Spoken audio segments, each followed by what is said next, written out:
Pourquoi êtes-vous ici? Nous pensions que vous ne reviendriez jamais. Imaginez un peu. Imaginez passer 3 ans à l'étranger, à enchaîner les doubles journées de travail, à sacrifier votre sommeil, à manger des nouilles instantanées à 2 heures du matin dans un pays où personne ne connaît votre nom et où personne ne se soucie de le connaître. Et chaque mois, sans faute, vous envoyez de l'argent à la maison. Pour les travaux de rénovation, pour sa voiture, pour l'entreprise dont il jurait qu'elle serait votre avenir à deux. Vous ne vous plaignez pas. Tu ne trompes pas. Tu ne te tais pas. Tu restes fidèle à un homme sur un écran de téléphone, à des milliers de kilomètres de distance. Imaginez-vous descendre de cet avion. Le prendre par surprise. Sans prévenir. Juste de l'amour. Un amour pur, épuisant, qui dure depuis 3 ans. Tu souris quand le Uber s'engage dans ta rue. On entend de la musique. On voit des chapiteaux, des traiteurs, des ASOIB, une foule qui célèbre un événement important. Au début, on se dit, peut-être un voisin, peut-être un parent. Et là, vous le voyez. Dawi Agbata. Un visage rayonnant. Sa main tenait celle d'une autre femme.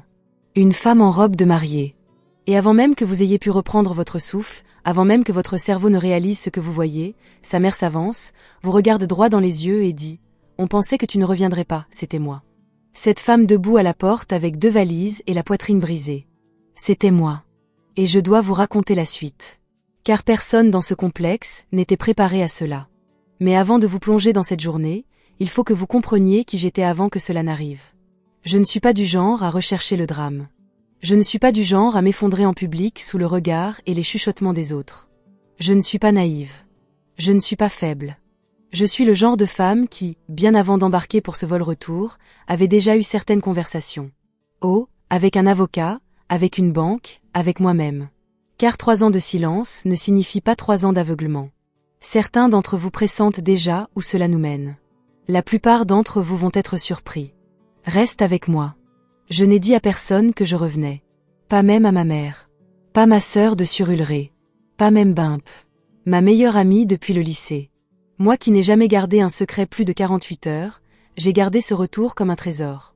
Comme si l'univers risquait de me le ravir si je le révélais trop tôt. 3 ans. C'est le temps que j'avais passé à Houston. 3 ans de quart de travail à 5 heures du matin dans un centre de réadaptation, où je portais la même blouse bleue 6 jours par semaine et souriais aux patients qui ne m'avaient jamais demandé mon nom de famille. 3 ans à calculer chaque NERA, chaque dollar, chaque frais de transfert. S'assurer que l'argent arrive à destination à temps, chaque mois, sans faute. Non pas parce que j'en avais en abondance. Je n'en avais pas en abondance. Je l'ai fait parce que j'avais fait une promesse. Parce que je croyais en nous. Parce que la distance était censée être temporaire et que le sacrifice devait avoir un sens. J'ai envoyé de l'argent pour la rénovation de la maison à Aja. Les nouveaux carreaux. La façade repeinte. Le portail qui restait ouvert depuis une éternité. J'ai envoyé de l'argent pour la Toyota Corolla, dont il disait avoir besoin pour ses déplacements professionnels. J'ai envoyé de l'argent pour lancer la société de logistique dont nous avions parlé la veille de mon départ. Assise au bord de notre lit. Sa main sur mon genou. Nous esquissions ensemble un avenir si proche qu'on aurait pu le toucher. Cette entreprise était censée être notre point d'ancrage. Notre récompense pour avoir tenu le coup jusqu'au bout. J'ai fait tout ça sans rien demander en retour. Sans exiger de preuves que l'argent était bien utilisé. Sans avoir besoin d'être célébré pour cela. J'y croyais. C'était tout. J'y ai tout simplement cru. Et après 3 ans, je rentrais enfin chez moi. Le chauffeur Uber de l'aéroport a à peine parlé, et j'en étais reconnaissante. Assise à l'arrière, mon sac à main sur les genoux et mes écouteurs autour du cou, pas dans les oreilles, je regardais la gosse m'accueillir à nouveau par la fenêtre. Le chaos habituel. Les camions d'infos jaunes qui coupent les voies sans s'excuser. Les vendeurs ambulants qui se faufilent entre les voitures au feu rouge. Ils distribuaient de l'eau fraîche et des chargeurs de téléphone comme s'ils accomplissaient une mission divine. Les conducteurs de mototaxis se faufilaient dans des interstices qui n'auraient jamais dû exister. Cette ville m'avait manqué. Je ne m'attendais pas à ce que ça me manque autant. Pas seulement Emeka.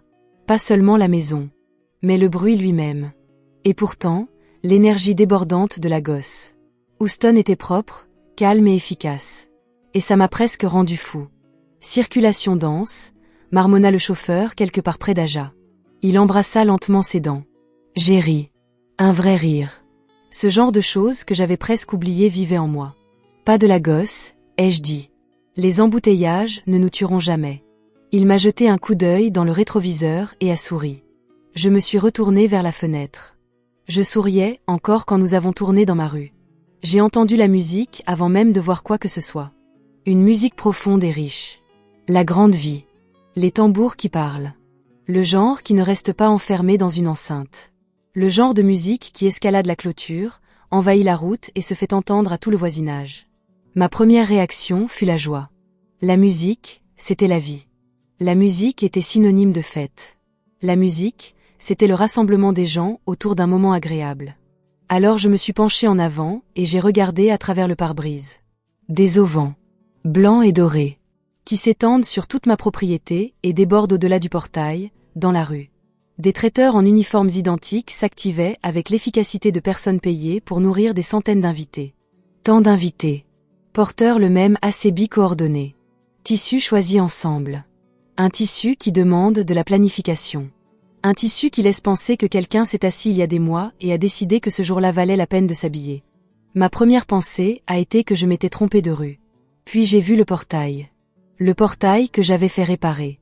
Les bougainvillées le long de la clôture, que j'avais demandé à Emeka d'arroser en partant. Elles sont maintenant luxuriantes et grimpantes. Je prospérais grâce à une attention que je n'avais pas été capable de prodiguer. C'était ma maison. Mais ma deuxième pensée fut, quelle est donc cette fête dont on ne m'a pas parlé? Ma troisième pensée resta sans fin. Parce que je l'ai vu. Emeka. Il se tenait près de l'entrée du chapiteau principal, vêtu d'un agbata blanc. Un agbata de cérémonie. Le genre qu'on porte quand l'occasion exige d'être au centre de l'attention. Son visage était détendu et illuminé d'une joie que je n'avais pas vue en 3 ans d'appel vidéo. Il avait la tête légèrement relevée et les épaules en arrière. Il avait l'air d'un homme arrivé exactement là où il voulait être. Il ne leva pas la main vers moi. Il ne m'avait pas vu. Sa main reposait, doucement, naturellement, comme si elle avait toujours été là, dans celle de la femme à ses côtés. La femme était vêtue de blanc. Une robe de mariée ornée de perles. Une coiffe. Son maquillage avait été réalisé par une véritable professionnelle. Un travail de longue haleine qui métamorphose une femme en une vision. Elle était magnifique. Je ne vais pas mentir. Elle était vraiment magnifique, comme le sont toujours les mariés. Pas seulement grâce à leurs traits, mais aussi grâce à l'aura que cette journée leur confère. La lumière qu'elle projette autour d'eux. J'ai dit au chauffeur de s'arrêter. J'ai payé. Je suis sortie.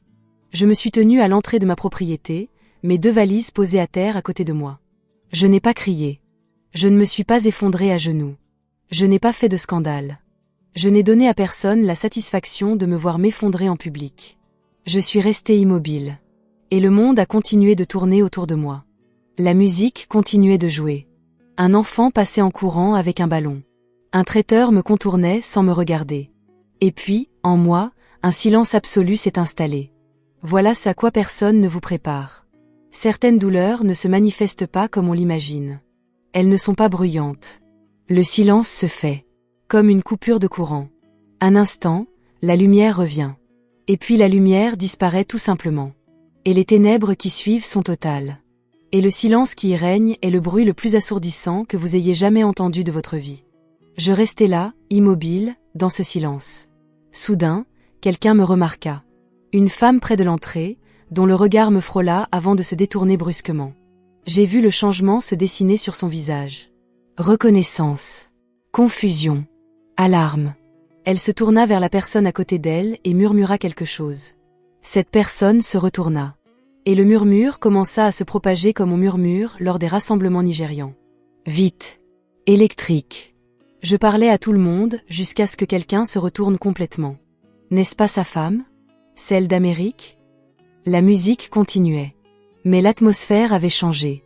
L'atmosphère s'est tendue. Les têtes se sont tournées vers moi. Tous les regards se sont posés sur moi, debout près du portail avec mes valises. Puis, suivant le fil de tant de regards, un créateur se tourna vers moi. Il me regarda. Pendant un long moment, il me fixa comme on fixe quelque chose qu'on ne comprend pas immédiatement. Quelque chose d'inattendu, quelque chose auquel l'esprit ne peut répondre. Puis, quelque chose a traversé son visage. J'ai étudié cela avec attention, car j'avais 3 ans d'expérience pour déchiffrer ces expressions à travers un écran de téléphone. Ce n'était ni de la culpabilité, ni du choc. C'était de l'irritation. La mariée avait suivi son regard. Elle me regarda. Et je l'ai regardée. quoi qu'on lui ait raconté à propos de cet homme. De son passé. À propos de sa vie. À propos de son premier mariage. Je n'y avais pas participé. Je le voyais bien. Elle était aussi prise au dépourvu que moi. Simplement d'une autre manière. Et j'ai ressenti quelque chose d'inattendu à son égard à ce moment-là. Pas de haine. Pas de jalousie. Quelque chose qui ressemblait davantage à de la tristesse. On lui avait menti, à elle aussi. Que feriez-vous si vous découvriez votre propre remplaçant? Le quartier était devenu très silencieux. Même les enfants s'étaient tus. Le maître de cérémonie, bouche bée, restait immobile à sa table. La musique s'estompa, vacilla et s'arrêta net. Et puis j'ai entendu des pas lents. Délibérés. Les pas de quelqu'un qui a pris sa décision. J'ai levé les yeux et je l'ai vu se frayer un chemin vers moi à travers la foule. Dentelle bordeaux profond. Un pagne noué haut et serré autour de sa poitrine. Des perles de corail à son cou. Des perles qu'elle ne portait que lorsqu'elle voulait rappeler à tous qui elle était. Sa mère. Elle s'est approchée de moi sans se presser. Sans hésiter. Sans la moindre gêne, contrairement à ce que la situation aurait dû exiger, elle s'arrêta à quelques pas. Elle me regarda. À mes valises. À mes vêtements de voyage encore froissés par le long vol. À mon visage. Et elle ne détourna pas le regard. Puis elle le dit. Sans broncher. Sans excuse. Simplement. Silencieusement. Comme si c'était presque une chose raisonnable à dire. On pensait que tu ne reviendrais pas. Je n'ai rien dit. Je suis restée là, immobile. Dans l'enceinte que j'avais payée. Sous un ciel indifférent à ce qui se passait en dessous. Tandis que la musique, lentement et maladroitement, reprenait vie autour de moi. Mais voici ce qu'aucun d'eux n'a compris. Pas même Emeka. Ni sa mère. Ni la mariée. Pas une seule personne présente dans cette enceinte ne me regardait. Je ne suis pas revenue les mains vides. Je ne suis pas revenue brisée.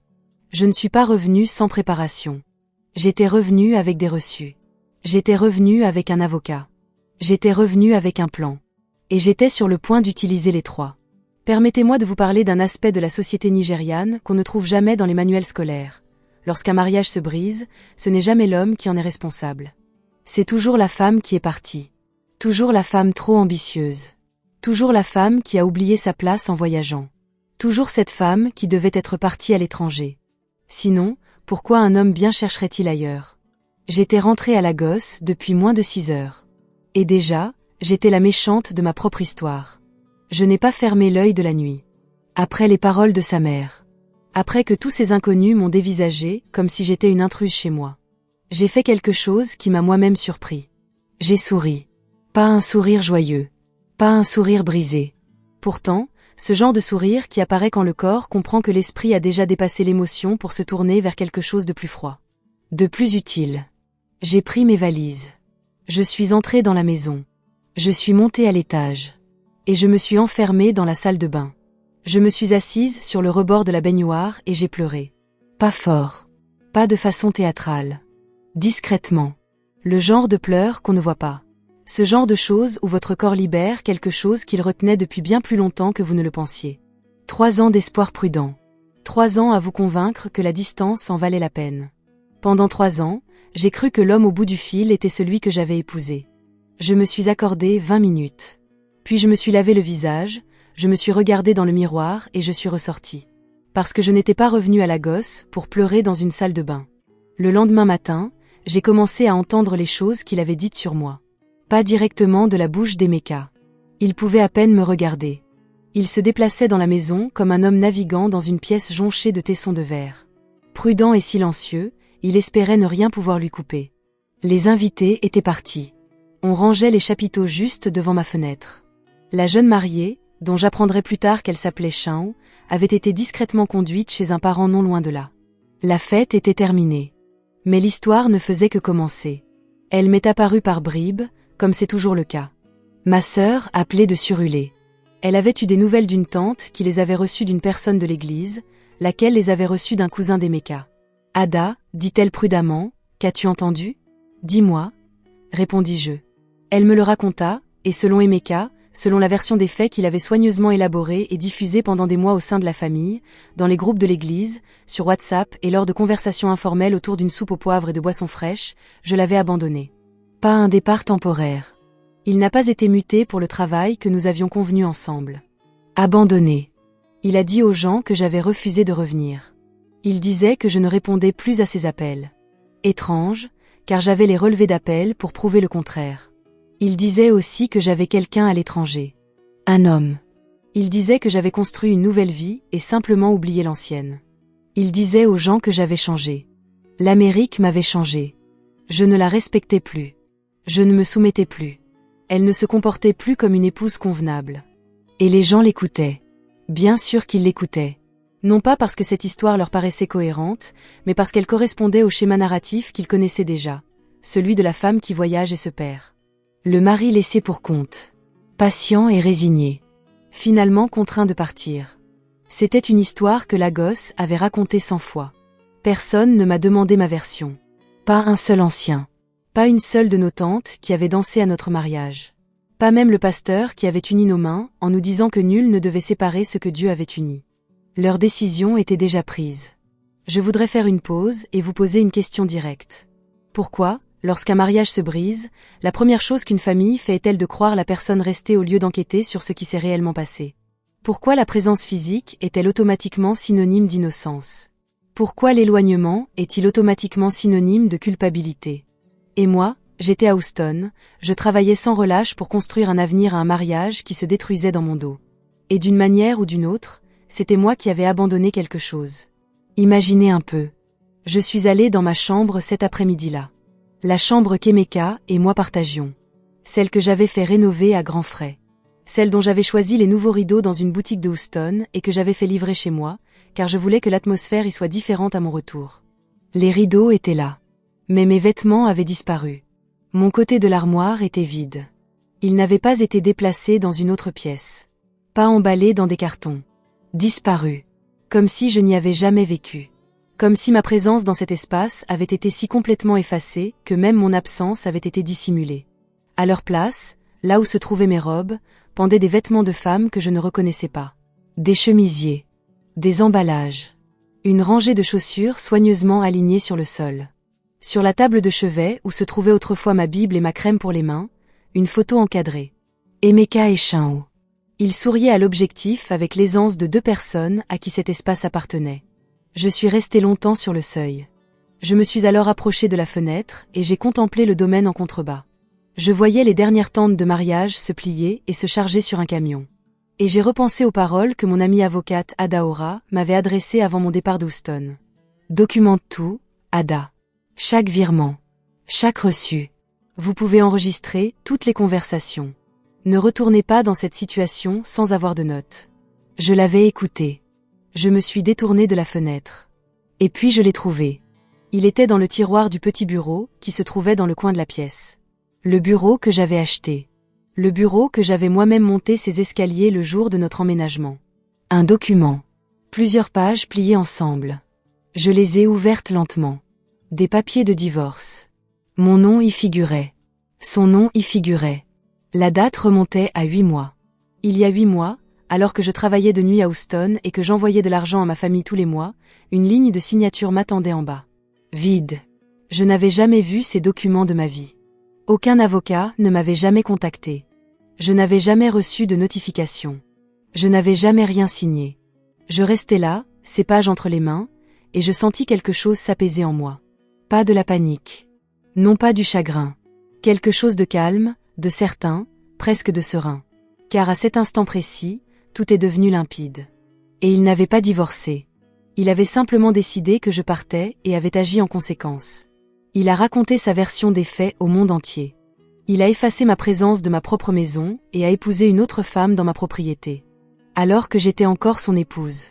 Alors que nous étions encore légalement et incontestablement mariés. Et voici ce à quoi personne dans cette enceinte n'avait pensé. Voici le rebondissement. Shinho, la jeune mariée, était enceinte de 3 mois. Je ne l'ai pas appris d'Emeka. Je ne l'ai pas appris de sa mère. Je l'ai appris de Shinho elle-même. Ce soir-là, alors qu'Emeka était sorti, sans doute pour éviter la conversation qu'il savait inévitable, on frappa à la porte de la petite chambre où j'avais installé mes affaires. J'ouvris. Elle était là, encore vêtue de sa tenue de départ du mariage, les yeux rouges et les mains jointes devant elle. « S'il vous plaît, dit-elle, puis-je vous parler ?» Je la regardai un instant. Cette femme, prise au piège d'une situation qu'elle ne comprenait peut-être pas pleinement. Cette femme dont le mariage avait viré au désastre sans qu'elle y soit entièrement pour rien. J'ai ouvert la porte en grand. Elle est entrée. Elle s'est assise. Et elle m'a tout raconté. Elle m'a dit qu'Emeka lui avait dit que nous étions divorcés. Que j'avais signé les papiers. Le mariage était légalement dissous depuis près d'1 an. Elle avait demandé à voir les documents. Il lui avait montré quelque chose. Elle ignorait s'il s'agissait de la même chose que celle que j'avais découverte, ou de quelque chose de complètement différent. Elle l'avait cru, faute de raison de ne pas le croire. Elle m'a dit qu'elle était enceinte de 3 mois de son enfant. Elle m'a raconté qu'elle avait quitté son travail, son appartement et sa vie à Port-Harcourt, qu'elle avait tout emballé et qu'elle était partie pour la gosse parce qu'il lui avait promis un foyer, un avenir et un mari. Elle m'a dit qu'elle avait 26 ans et qu'elle était terrifiée. Puis elle m'a regardée et a dit quelque chose auquel je ne m'attendais pas. Je crois qu'on nous a menti à tous les deux. Cette phrase m'est restée longtemps en tête après son départ. Je crois qu'on nous a menti à tous les deux. Parce qu'elle avait raison. Chao et moi n'étions pas ennemis. Nous n'étions pas rivales, comme le récit voulait nous le faire croire. Nous étions 2 femmes qui avaient fait confiance au même homme, crues à différentes versions du même mensonge, et qui s'étaient retrouvées de part et d'autre d'un désastre que nous n'avions pas provoqué. Il nous avait utilisés tous les deux. Il nous avait menti à tous les deux. Et maintenant, avec une femme enceinte chez un parent, un mariage illégal, des papiers de divorce non signés, et une épouse débarquant de Houston avec 3 ans de virement bancaire et un excellent avocat, le château de cartes d'Emeka ne tenait plus qu'à un fil. Je pensais à ce qu'il avait dû ressentir cette nuit-là. Quelque part dans cette ville, mon mari, encore mon mari légal, était assis, accablé par le poids de ce qu'il avait construit, et réalisait, peut-être pour la première fois, que tout était sur le point de s'effondrer. Non pas parce que j'avais crié. Non pas parce que j'avais fait un scandale. Mais comme je suis rentrée chez moi, j'aimerais vous poser une question. Et je veux que vous répondiez honnêtement dans les commentaires. Quand vous entendez une histoire de mariage brisé, quel est votre premier réflexe? Croyez-vous immédiatement la personne restée, ou posez-vous d'abord des questions? Et si vous étiez Chao, jeune, enceinte, trompée, portant soudainement un enfant d'un homme dont le mariage n'avait jamais vraiment pris fin, que feriez-vous? Resteriez-vous pour vous battre pour ce qui vous avait été promis? Partiriez-vous pour vous protéger, vous et votre enfant? Ou feriez-vous comme Chao? Quelque chose qui m'a moi-même choqué? Laissez votre réponse ci-dessous et partagez cette histoire avec quelqu'un qui a besoin de l'entendre. Car le chapitre suivant est celui où tout bascule. Pendant qu'il disait à la gosse que je l'avais abandonnée, j'étais au téléphone avec un avocat au Texas. Pendant qu'il rangeait les vêtements d'une autre femme dans mon armoire, je conservais précieusement chaque reçu de virement bancaire dans un dossier sur mon ordinateur portable. Pendant qu'il se tenait dans ma cour, vêtu d'un agbata blanc, tenant la main d'une autre femme, j'étais dans l'avion du retour, prête à rentrer chez moi. On croit souvent qu'une femme qui aime discrètement est une femme inattentive. On se trompe toujours. Je dois te ramener. Pas à la propriété, pas au mariage, pas au visage de sa mère quand elle a prononcé ces mots. Je dois vous ramener à Houston.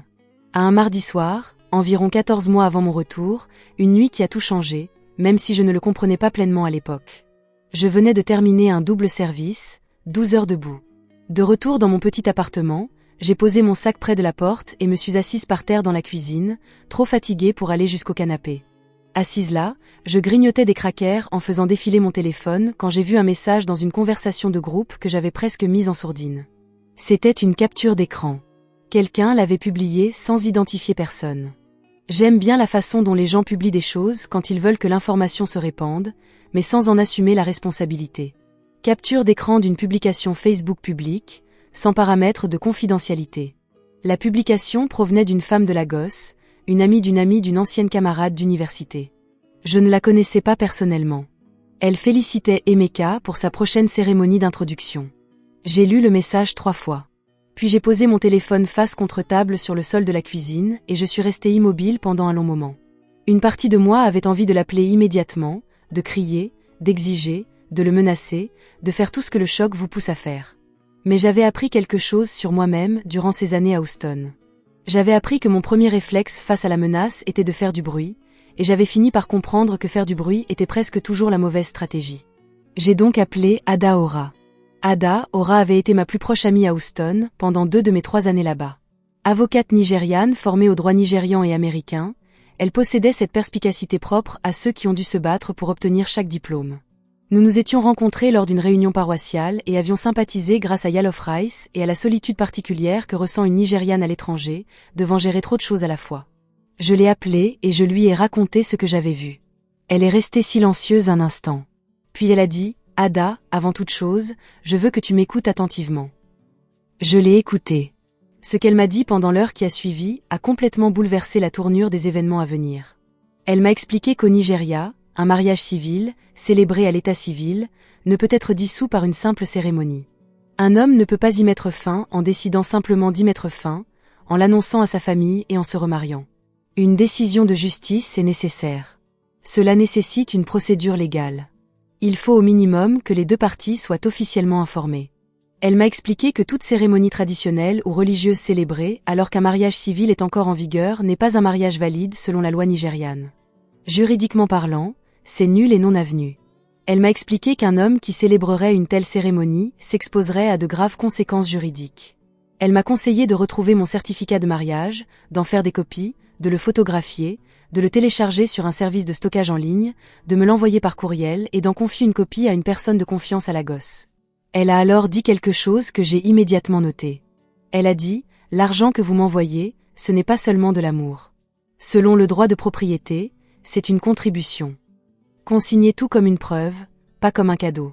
Car si les choses tournent là où je le crains, les preuves écrites seront votre atout. » Assise par terre dans la cuisine, avec un stylo et un bloc-notes, j'ai tout noté. Et puis je me suis mis au travail. Au cours des mois suivants, j'ai tout documenté, chaque virement bancaire, la date, le montant, le motif, l'accusé de réception. J'ai épluché 3 ans de documents et les ai regroupés dans un seul dossier. Les fonds pour les travaux de rénovation, l'argent pour la voiture, le capital de départ de l'entreprise, tout était horodaté, classé par ordre chronologique et recoupé avec les messages WhatsApp dans lesquels Emeka avait demandé chaque somme, car il avait toujours demandé par écrit. Ada, l'entrepreneur, a besoin d'être payé cette semaine. Chérie, la vente de la voiture est presque finalisée. Il me faut le solde d'ici vendredi. L'immatriculation de l'entreprise est prête. Envoyez le reste. Je n'avais jamais supprimé un seul message. Au fond de moi, je savais peut-être que la confiance seule ne suffisait pas. J'avais peut-être simplement été élevée par une mère qui conservait tous les reçus de toutes ses transactions et qui disait à ses filles que le papier était la seule chose qui ne changeait jamais. J'ai fait des captures d'écran de tout, des centaines, classées par date, par catégorie, par montant.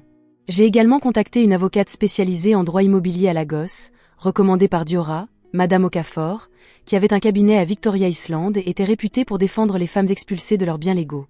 Je lui ai expliqué ma situation. Elle m'a indiqué que, notre mariage étant légal, la maison ayant été achetée pendant cette période et mes contributions financières, dûment justifiées, à la rénovation et à l'entreprise enregistrée à cette adresse, je disposais d'un recours légal. Pas seulement une question morale, mais aussi légale. Elle m'a dit de rentrer quand je serais prêt. Elle m'a dit d'apporter tout. J'aimerais dire quelque chose ici, non seulement pour partager mon histoire, mais aussi parce que j'aurais aimé qu'on me le dise plus tôt. Tant de femmes envoient de l'argent à leur famille en prétendant être par amour. Tant de femmes font des sacrifices en prétendant être par loyauté. Tant de femmes financent des maisons, des voitures, des entreprises, les frais de scolarité, les dépenses familiales, sans tenir de registre. Car tenir un registre leur paraissait suspect, dénué de romantisme, comme si elles se préparaient à une guerre qu'elles espéraient ne jamais voir arriver. J'ai failli être l'une d'elles. Et si je n'ai pas été oubliée, c'est uniquement parce qu'une certaine Diora m'a appelé un mardi soir et m'a expliqué que les documents ne sont pas un signe de méfiance, mais de dignité. C'est ce qui fait la différence entre pouvoir prouver sa contribution et être effacée comme si elle n'avait rien apporté. Si vous êtes une femme à l'étranger qui envoie de l'argent à votre famille, écoutez-moi. Conservez les reçus, non pas parce que votre mariage est voué à l'échec, ni parce que votre partenaire est malhonnête, mais parce que vous méritez que vos efforts soient consignés. Vous méritez qu'il existe des preuves de votre présence, de votre travail, de vos contributions, de votre engagement. Les papiers ne mentent pas. Le papier ne se lasse pas de la vérité. Le papier ne change pas son récit, même quand la pièce se remplit de proches. Laissez-moi maintenant vous raconter ce que j'ai découvert en ouvrant les archives de l'entreprise. Madame Okafor m'avait conseillé dès le départ de veiller à ce que toute entreprise créée avec mon argent soit dûment enregistrée à mon nom. J'avais suivi son conseil. Lors de l'immatriculation de la société de logistique, j'avais transmis des instructions précises, par l'intermédiaire d'un contact de confiance à Lagos, afin que les documents d'immatriculation mentionnent la copropriété. Emeka ignorait que j'avais fait cela. Il pensait que l'entreprise lui appartenait entièrement. Il la gérait comme si c'était la sienne. Il utilisait les bénéfices pour financer sa nouvelle vie, celle qui incluait Chao, la cérémonie de présentation, le mariage auquel j'avais assisté par hasard. Ce qu'il ignorait, c'est que sa partenaire, silencieuse, distante, officiellement enregistrée, légalement identifiée, c'était moi. La même femme qu'il avait effacée de son passé. La même femme à qui il avait dit à la gosse qu'elle avait abandonnée. La même femme, désormais assise dans cette maison, un dossier de preuve à la main, un avocat en ligne directe, et n'ayant plus rien à perdre. Lorsque le bureau de Madame Okafor a envoyé la première lettre officielle, adressée à Emeka, avec copie au registre du commerce, l'informant que sa codirectrice faisait valoir ses droits et bloquait certaines transactions en attendant un examen officiel des biens matrimoniaux. Son téléphone n'a pas cessé de sonner pendant 3 jours. Mais aucun de ses appels ne m'était destiné. Ils allaient à sa mère. C'est ainsi que j'ai su que la panique avait commencé. Avant d'aller plus loin, je vous demande de vous arrêter un instant et d'être honnête avec vous-même. Car cette histoire n'est pas seulement la mienne. Cette histoire se déroule en ce moment même pour des femmes, aujourd'hui, dans cette ville, dans ce pays, à l'étranger et chez elles. Alors, permettez-moi de vous poser 3 questions. Répondez dans les commentaires, mais soyez honnête. Premièrement, si vous êtes une femme qui envoie de l'argent à votre mari, votre conjoint, votre famille, avez-vous le moindre reçu, la moindre capture d'écran, un document écrit qui prouve ce que vous avez envoyé et pourquoi? Si la réponse est non, qu'est-ce qui vous empêche de commencer dès aujourd'hui? Deuxièmement, dans notre société, on parle beaucoup de la confiance qu'une femme doit avoir en son mari, de la foi dans le mariage, de l'importance de ne pas être méfiante. Mais personne ne parle des femmes qui ont fait une confiance aveugle et qui ont tout perdu à cause de cela. Personne ne parle de ce qui se passe une fois la confiance brisée, quand il n'y a plus aucune trace écrite. Quand avons-nous décidé qu'une femme qui se protège financièrement n'aimait pas son mari? 3. Emeka avait construit sa nouvelle vie depuis plus d'1 an avant mon retour. Il y a eu une présentation, un mariage, une petite amie enceinte. Puis il a réécrit l'histoire, vidé la garde-robe et laissé notre maison à quelqu'un d'autre. Et il a failli s'en tirer. Seul un document officiel l'a arrêté. Alors je vous pose la question directement.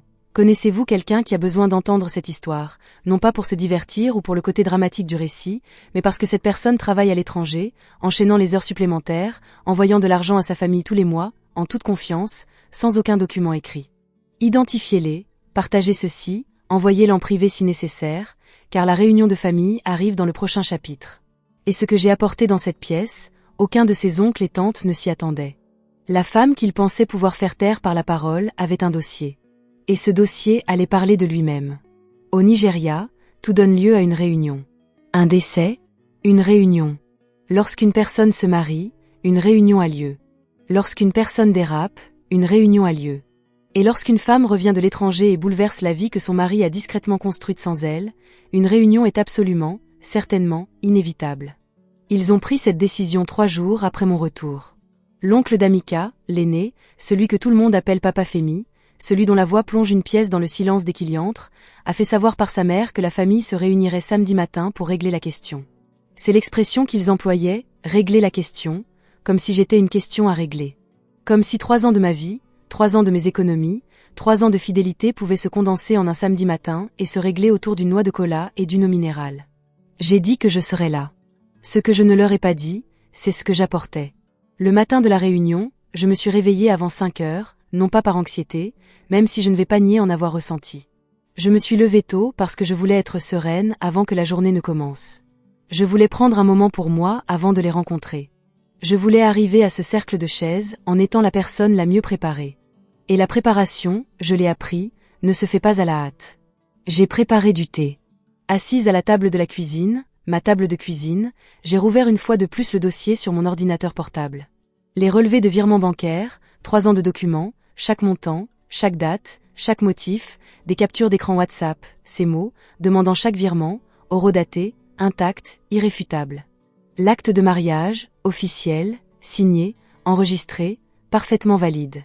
Les documents d'immatriculation de l'entreprise, nos 2 noms, co-gérants, ma contribution, tout y était consigné. Les papiers de divorce non signés que j'avais trouvés dans le tiroir de mon bureau. La preuve qu'une dissolution avait été tentée à mon insu, sans procédure légale, sans ma signature. Et un dernier document. Une lettre du bureau de Madame Okafor, formelle et précise, exposant ma situation juridique en tant qu'épouse, copropriétaire du domicile conjugal et directrice de l'entreprise commune. J'ai fermé l'ordinateur portable. Je me suis habillée avec soin, non pas pour impressionner, mais pour communiquer. Il y a une différence. J'ai porté une tenue simple et bien coupée, le genre de tenue qui dit que je ne suis pas là par chagrin. Et que je suis là, pleinement maîtresse de moi-même.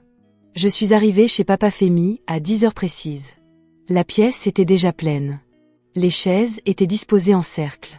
La formation traditionnelle, celle qui est censée suggérer l'égalité et l'ouverture, même quand elle n'est ni l'une ni l'autre. J'ai compté rapidement, 14 personnes. Presque exclusivement du côté d'Emeka, 3 de ses oncles, 2 tantes, dont sa mère, assise avec son collier de perles de corail et le visage crispé sur la chaise la plus proche de son père, Femi. Un pasteur que je ne reconnaissais pas. On l'avait fait venir, je supposais, pour l'autorité spirituelle que sa soutane était censée conférer à la cérémonie. À mes côtés, ma sœur, venue de Surulré, était assise, les bras croisés et la mâchoire serrée. Et Madame Okafor, qui avait accepté d'être présente, non pas comme combattante, mais comme un rappel discret et constant de ce qui était possible. Oh, Emeka était assis juste en face de moi dans le cercle. Il ne m'a pas regardé quand je suis entrée. Il regarda ses mains. Il regarda le sol. Il regarda la fenêtre. Il regardait partout sauf mon visage. Je me suis assise. J'ai posé le dossier sur mes genoux. J'ai posé mes mains dessus. Et j'ai attendu. Papa Femi a commencé par une prière. Il s'éclaircit la gorge et commença à parler d'un ton posé et mesuré, comme un homme qui a répété son discours. Il déclara que le mariage était sacré et que la famille était le fondement de la société. Il a dit que les désaccords entre mari et femme étaient naturels et pouvaient se résoudre avec maturité et bonne volonté de part et d'autre. Il a ajouté qu'Emeka était un homme bon qui avait commis des erreurs dans des circonstances difficiles. Il a dit que mon absence avait créé un vide, selon ses propres termes. Et qu'Emeka avait fait de son mieux pour combler ce vide. Il a dit que la famille me demandait, dans un esprit de réconciliation, d'envisager le pardon et la reconstruction. Il a dit tout cela sans jamais reconnaître ce qui m'avait été fait. Sans jamais mentionner les 3 années d'argent que j'avais envoyées. Sans jamais évoquer la femme qui avait été amenée chez moi, dans ma chambre, dans mon dressing. Sans jamais faire mention des papiers de divorce qui avaient été préparés à mon insu et dissimulés dans un tiroir comme un piège. Il termina. Il me regarda avec l'air d'un homme qui s'attendait à ce que je pleure, que je m'adoucisse ou que je le remercie de sa sagesse. L'assistance retint son souffle. J'ai ouvert le dossier. Je n'ai pas crié. Je n'ai pas fait la morale. Je n'ai pas joué la comédie. J'ai simplement commencé à parler, clairement et calmement, comme Madame Yokifor me l'avait appris les jours précédant la réunion. Les faits d'abord, les émotions ensuite, si besoin était. Laissez le journal faire le gros du travail, ai-je dit. J'apprécie cette réunion de famille aujourd'hui. J'ai aussi quelque chose à partager. J'ai commencé par sortir les relevés de virements bancaires. J'en ai fait circuler des copies imprimées, une pour Papa Femi, une pour chaque oncle et une pour le pasteur. J'ai observé leurs yeux parcourir les chiffres. Des mois et des mois de virements. Des sommes qui ont fait tressaillir l'une des tantes sur son siège. J'ai précisé, voici ce que j'ai envoyé à ma famille chaque mois pendant 3 ans. Ce ne sont pas des cadeaux. Ce sont des contributions documentées à ce mariage, à ce foyer et à l'entreprise enregistrée à cette adresse. J'ai ensuite sorti les captures d'écran WhatsApp. Les propres mots d'Amika, demandant chaque transfert. Je les ai également diffusés. La pièce avait changé. L'énergie assurée et maîtrisée qui l'animait à mon arrivée commençait à se muer en autre chose, quelque chose de plus calme, de plus gênant. J'ai sorti le certificat de mariage. Je l'ai posé sur la table, au centre du cercle. J'ai dit, ce mariage a été célébré à l'état civil. C'est un mariage légal. Le mariage n'a pas été légalement dissous. Il n'existe aucun acte de divorce signé. Je n'ai jamais comparu devant un tribunal. Je n'ai jamais reçu de document officiel. Quelle que soit la cérémonie qui s'est déroulée dans cette propriété il y a 3 jours, elle n'a aucune valeur juridique au regard du droit nigérian. J'ai regardé le pasteur. Il regarda le certificat de mariage. Il baissa les yeux. La mère d'Amika ouvrit la bouche, puis la referma. L'un des oncles, le deuxième, celui qui avait acquiescé avec Papa Femi au début, se pencha en avant et demanda doucement, « Amika, qu'est-ce que c'est ?» Amika ne répondit rien. J'ai sorti les documents d'immatriculation de l'entreprise en dernier. J'ai dit, la société de logistique qui opère depuis cette adresse, financée par l'argent que j'ai envoyé d'Houston, je suis codirectrice, enregistrée conjointement. Les transactions de l'entreprise ont été examinées et certains comptes ont été signalés en attendant des poursuites judiciaires, à moins que cette affaire ne soit réglée de manière appropriée. J'ai fermé le dossier. J'ai dit, je ne suis pas venue à cette réunion pour nuire à qui que ce soit. Je suis venue parce que j'ai été invitée à régler une affaire. Et je crois que toutes les informations nécessaires à ce règlement sont désormais sur la table. Le silence qui a suivi fut le plus long que j'ai jamais connu. Alors, lentement, Papa Femi se tourna vers Amika.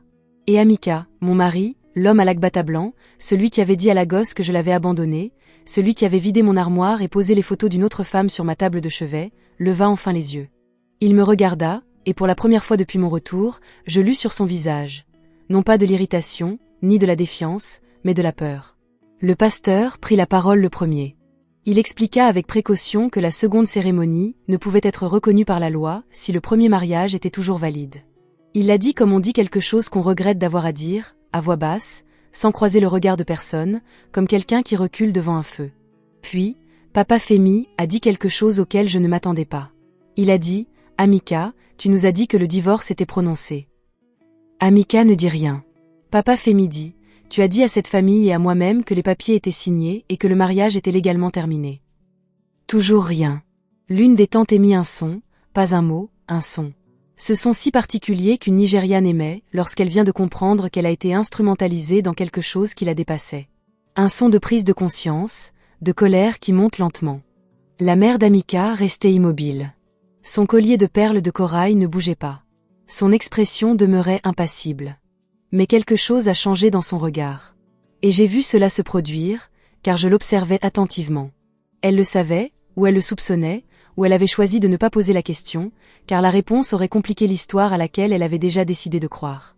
Je ne saurai jamais lequel, et cela n'a plus d'importance. La réunion ne s'est pas terminée par une réconciliation. Elle s'est terminée par les aveux de Femi à Amika, devant tout le monde, devant le pasteur, devant sa propre mère. Il avait trompé sa famille, célébré une cérémonie illégale et placé tous les présents dans une situation de compromission légale et morale. Il le dit lentement. Il le dit sans élever la voix.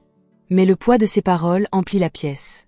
Le second mariage fut déclaré nul, non par un tribunal, pas encore, mais par la famille elle-même, par les anciens qui avaient assisté à la cérémonie et qui comprenaient désormais à quoi ils avaient participé sans le savoir. Shaun n'était pas dans la pièce, mais il faudrait que quelqu'un le lui dise. Amika resta assis sur sa chaise et garda le silence pendant un long moment. Et j'étais assise en face de lui, dans ma tenue simple et élégante, mon dossier vide sur les genoux, les mains jointes dessus. Et j'ai ressenti quelque chose d'inattendu dans cette pièce, ni triomphe, ni soulagement, quelque chose de plus profond, quelque chose qui ressemblait étrangement à la paix, car la vérité n'avait pas eu besoin que je la crie.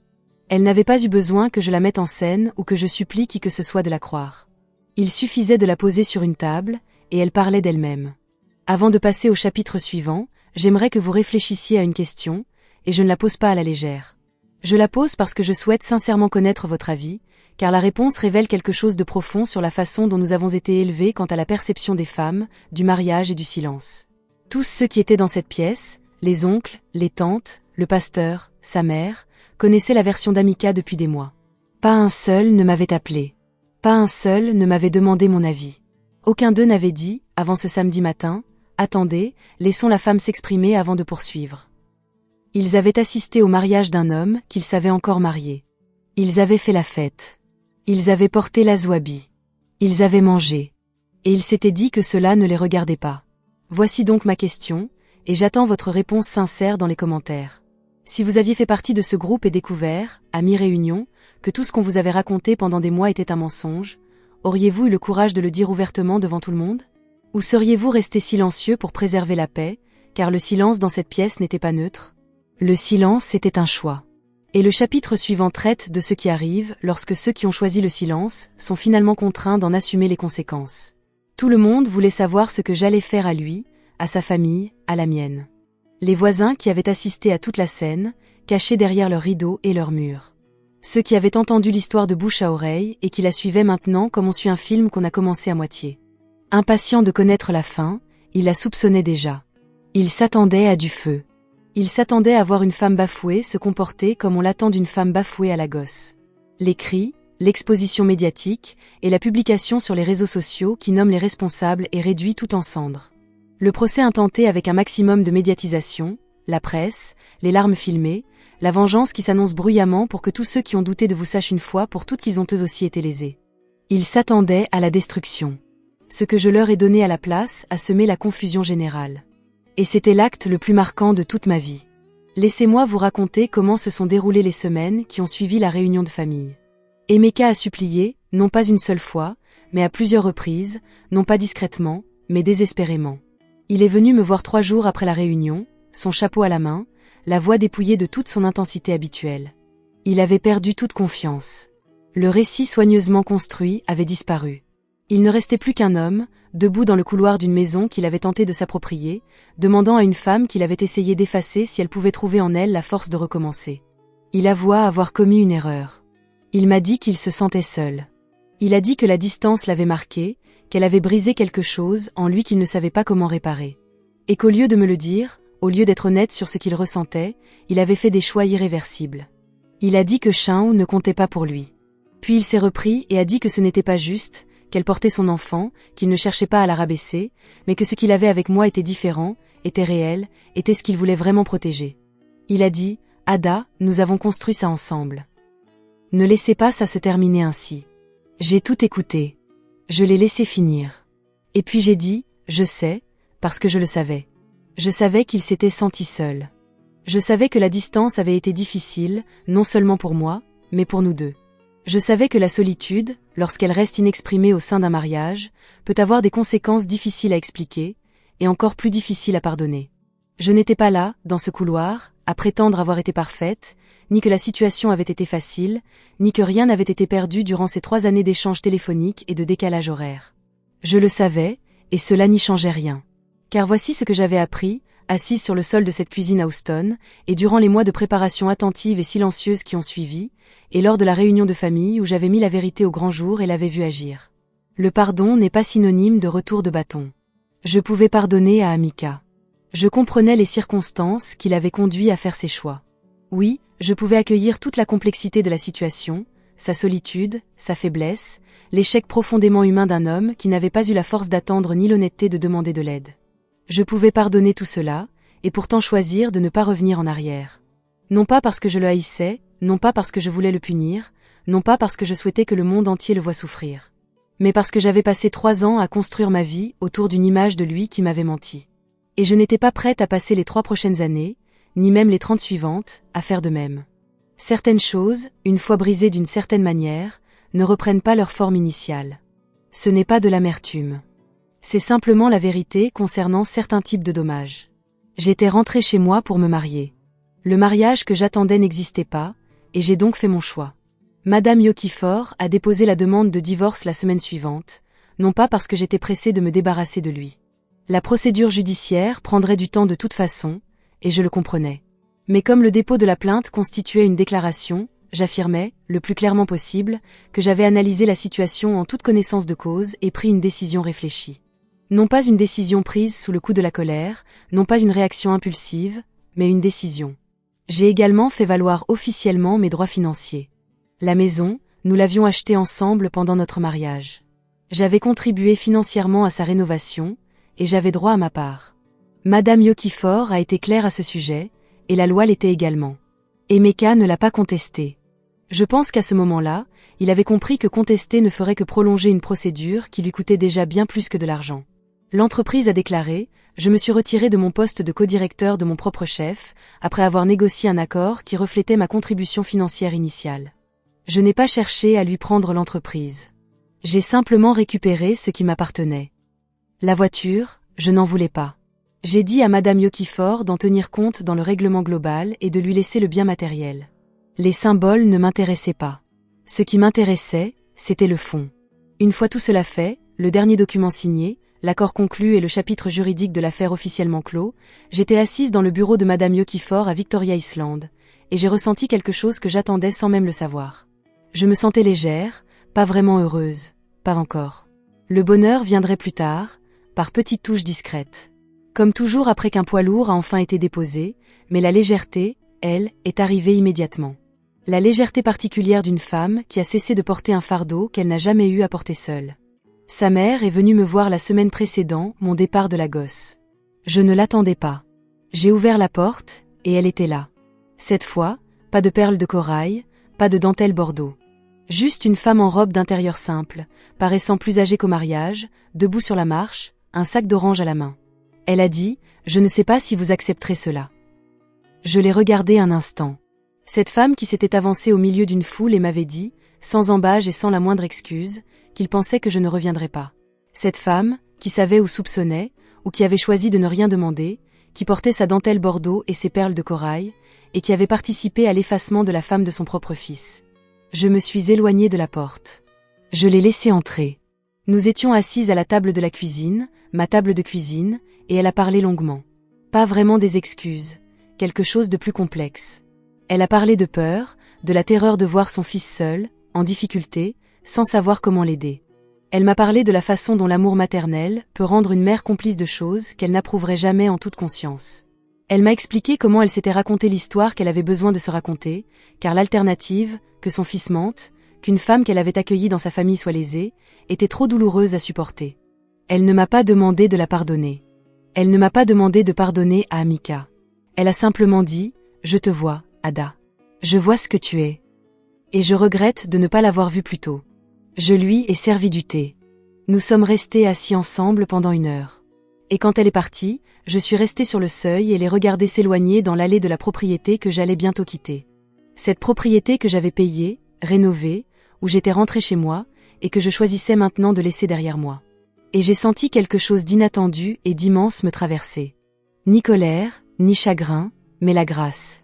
Cette grâce particulière qui naît lorsqu'on cesse d'exiger la punition d'autrui et qu'on s'autorise simplement à aller de l'avant. La grâce qui n'a besoin d'aucun témoin. La grâce qui n'est accordée à personne. Ni aux voisins, ni à la famille, ni aux disciples, ni à ceux qui vous observaient, attendant de voir ce que vous feriez. La grâce qui vous est exclusivement destinée. Et j'ai quitté Lagos 6 semaines après la réunion de famille, pas pour retourner à Houston. Ce chapitre était clos. J'avais remis ma démission au centre de réadaptation avant même d'embarquer pour mon vol retour, car je savais, avant même d'apercevoir les abris, que quoi qu'il arrive, je ne retournerais pas à cette version de ma vie. Je suis partie à Abuja, un nouveau départ dans un pays familier, mon propre appartement. Mon nom sur le bail. Un nouvel emploi dans un hôpital privé qui m'avait été proposé grâce à une relation que j'avais eue à Houston. Une ville où personne ne connaissait mon histoire. Où je n'étais ni une femme abandonnée, ni un exemple à ne pas suivre, ni un exemple de ce qui arrive aux femmes qui partent à l'étranger. J'étais simplement Ada, 31 ans, diplômée, libre de tout engagement, et extrêmement soucieuse de ses papiers. Et pour la première fois depuis très longtemps, totalement, complètement, tranquillement libre. Je pense parfois à Chinho. Elle a quitté Lagos, peu après la réunion de famille. J'ai appris par ma sœur qu'elle était retournée à Port Harcourt pour être auprès de sa mère pendant sa grossesse. J'ai entendu dire qu'Amika envoyait de l'argent et que des discussions avaient lieu concernant ses responsabilités envers l'enfant. Que la situation était gérée comme ce genre de situation se gère toujours dans cette culture, en privé, avec précaution, en minimisant la reconnaissance publique. J'espère qu'elle va bien. Je le dis sincèrement, sans ironie ni mise en scène. Elle avait 26 ans et avait été trompée par un homme en qui elle avait confiance, comme moi auparavant. Sa situation était différente de la mienne. Elle n'avait aucun papier, aucun ami avocat au Texas, et n'avait pas pu se préparer discrètement pendant des mois. Elle n'avait que ce qu'on lui avait dit, et un enfant qui grandissait en elle. J'espère qu'elle a du soutien. J'espère qu'elle conserve tous les documents nécessaires. Avant de conclure cette histoire, je voudrais dire une dernière chose. Depuis que j'ai commencé à en partager des bribes, on m'a souvent demandé si je regrettais ces 3 années, si j'aurais aimé rentrer plus tôt, si je pensais que le sacrifice en valait la peine. Ma réponse est toujours la même, je ne regrette pas ces années. Je regrette que ces années aient été consacrées à une fondation déjà discrètement démantelée. Mais ces années-là, la discipline, le travail, l'argent que j'ai appris à gérer, à documenter et à protéger, toutes ces années ont fait de moi la femme qui, lors de cette réunion de famille, a mis la vérité sur la table et l'a laissé parler d'elle-même. Je ne regrette pas non plus l'amour. J'ai aimé Emeka, pleinement, fidèlement, pendant 3 ans et 10 fuseaux horaires. Cet amour était réel, même si le mariage est devenu une fiction. Et j'ai accepté de porter ces 2 sentiments à la fois, l'amour réel et la perte tout aussi réelle, sans avoir besoin de les fusionner en une histoire plus simple. Ce que je crois, ce que je retiendrai de tout cela, c'est que la dignité ne se vole pas. Elle se donne. Et je n'ai pas donné la mienne. Pas quand je me suis retrouvée devant ce portail avec mes 2 valises. Pas quand sa mère m'a dit qu'il pensait que je ne reviendrais pas. Pas dans la salle de bain où j'ai pleuré pendant 20 minutes avant de me laver le visage. Pas lors de cette réunion de famille où j'ai ouvert un dossier et laissé le papier exprimer ce que l'écrit n'aurait jamais pu. Pas dans le couloir où j'ai écouté Emeka supplier, puis où, calmement mais fermement, j'ai choisi de m'exprimer, pas une seule fois. Et maintenant, avant que vous ne quittiez ce récit, j'ai une dernière question à vous poser. Il ne s'agit pas des mécas, ni de la loi, ni de documents, de reçus ou de mariage civil. Cette histoire est personnelle. Car il ne s'agit pas d'une femme revenue d'Amérique pour découvrir un mariage célébré dans sa propriété. Il s'agit du prix du silence, du prix de l'épreuve. Ce que coûte l'amour pour quelqu'un qui, discrètement mais sûrement, construit une vie sans vous laisser de place. Et ce que cela signifie pour une femme de décider, non pas dans un accès de colère, mais dans un moment de lucidité absolue, qu'elle vaut bien plus que l'histoire que quelqu'un d'autre a écrite pour elle. Alors voici ma question. Y a-t-il quelque chose dans votre vie en ce moment, une relation, une situation, un silence que vous avez gardé, alors que vous connaissez déjà la vérité, mais que vous attendiez une autorisation pour agir? Que attendez-vous? Qui leur a donné le droit d'écrire votre histoire? Partagez votre réponse dans les commentaires. Partagez ceci avec la femme qui a besoin de le lire aujourd'hui. Car quelque part, en ce moment même, une personne est assise par terre dans sa cuisine, à l'étranger, en train de grignoter des biscuits, les yeux rivés sur une capture d'écran, se demandant si elle n'exagère pas. Elle n'exagère pas, et elle a besoin de savoir que quelqu'un qui a vécu exactement la même chose s'en est sorti, avec ses preuves, sa dignité et toute son identité intacte. Cette histoire est inspirée de faits réels.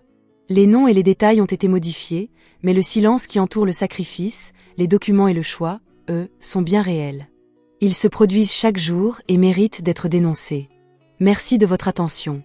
Partagez cette histoire si elle vous a touché. Et si vous souhaitez découvrir d'autres histoires comme celle-ci, des histoires de femmes authentiques, de choix réels et du pouvoir discret de la conscience de sa propre valeur, vous savez ce qu'il vous reste à faire. Abonnez-vous à cette chaîne et revenez régulièrement pour ne rien manquer.